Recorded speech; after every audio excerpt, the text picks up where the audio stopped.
Welcome to Virtual STEAM Teacher. Today we're going to look at something a little bit different. This is called Python Challenge. It's based on another challenge that I will have shown in a previous video called NotPron. And instead of doing riddles, this one here, you do riddles with programming. So if you go to the FAQ, it sort of talks about it here. And if you want to do the challenge, yeah, there we go. It's playing NotPron, decided to do a programming one.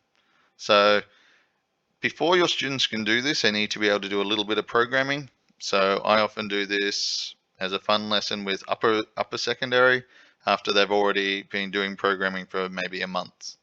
So if you click on a challenge here, we get our first question. So we've got a picture here, 238, obviously 2 to the power of 38. Sorry if I just ruined this for you. And it says try to change the address bar. So we've got a 0. And we're obviously going to have to do 2 to the power of 38. So if we do that here, give the answer, not the question. So what we're going to have to do is open up Python, put in 238, and then put the answer in here. So this is very much a program or a problem where you need to have idle or moo open. They put the code in there, and then they need to put the solution in here.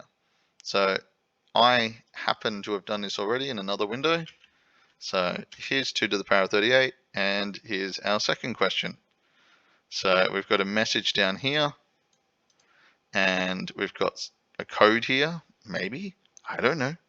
Well, I do know, but I'll let you guys figure it out yourself. And there's some kind of Python function that can help with this, or you need to write a Python program that does this for you. Now there's generally a quick way and then there's a harder way. It doesn't really matter.